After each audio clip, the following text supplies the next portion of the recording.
catch this stand to teeter because it's pushing this direction. Does that all make sense? Okay.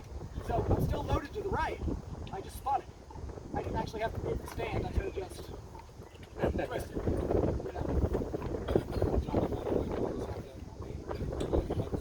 That's preferably, yes. Same thing with your lights too. Yeah, same with your lights. Anytime you got whatever's extending away from the riser, you want to put it over top of the leg. That's always best practice. Yeah. But again, that first day, we had the legs extending out, big footprint stand. It was in the shot.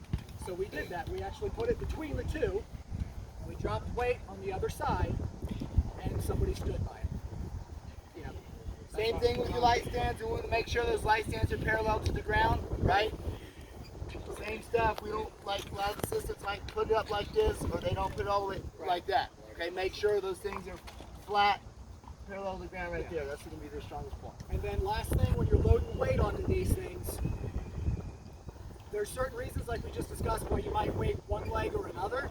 But whatever you do, make sure that your weight doesn't touch the ground. If it hits the ground, you're taking some of that weight load off the stand. You're putting it on the ground. It's just become a much less heavy bag. Okay? It's got to suspend. It's got to hang free. Cool? Okay. Hey, if y'all have not seen Ed and Kathleen's setup, they have an awesome setup. You have to have this combo stand, right? Very similar one, yeah. Yeah. So, do you have another pin, or how does that work? The stand we have has a knuckle built into it, and the pin that comes up. Yeah. So I put another knuckle on the pin. I've got them sort of offset exactly like this would look with what it's already on there, and then just put boom arms in either direction, and you fly a scrim on either one. Brad, where are you? Don't do this in South Dakota, or it will fly to me in North Carolina. So you've got to have no wind to do it. I was joking with John earlier today. We kind of figure out how much weight you want. It's either a freshman, sophomore, junior, or senior. Today's probably what, about a sophomore day out here, would you say? We'll see how it goes. But I'm going to be the weight bag on this one for today. So definitely a senior. If you were going to fly 2 scrims, He got you. He got you. cancel the order. Adorama, here I come. That's right. Well done, Mr. Scott. All right. But yeah, you need a ton of weight if you're going to fly 2 scrims, even with a little bit of wind like we have today. Yep. You don't want to hurt somebody. So you want to see this go up? Yeah. Okay. So something about stands. When you're dealing with multiple risers, this is a triple riser. 1, 2, 3 knuckles. That's a triple riser. 1, 2 knuckles. That's a double riser. Okay. When we talk about the total height difference of a stand like this, a triple is taller because it has that third extension. The bottom diameter of the stand riser is the same on a triple and a double. The next one up, a little bit smaller. If you go to a triple, it's a little bit smaller. Their load capacity is rated for the same. Both of these stands from Kupo, double or triple, are 88-pound load. Okay? They're beefy, and they're going to hold this weight no problem.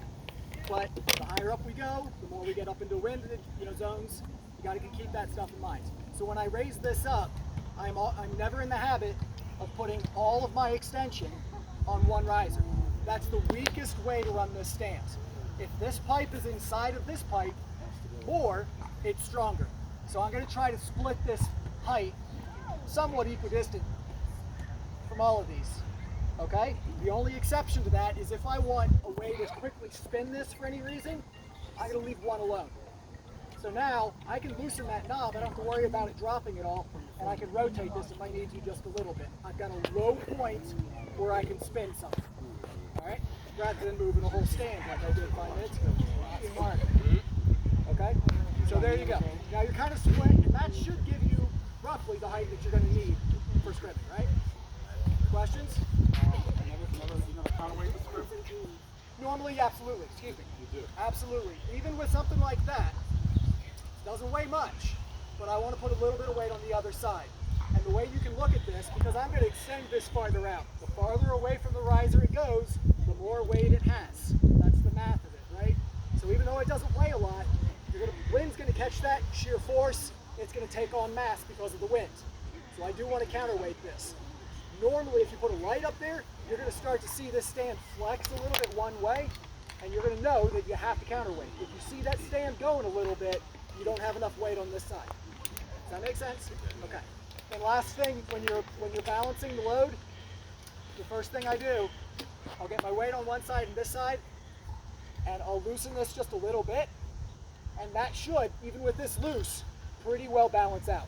I should be able to kind of take my hands off of it where it's not just going to fall. Right now it's going to fall because we're not weighted on the other side. That's the safest way to do this.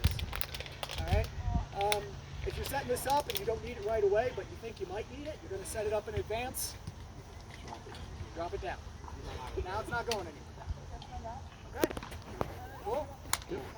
Nice job. Nice job.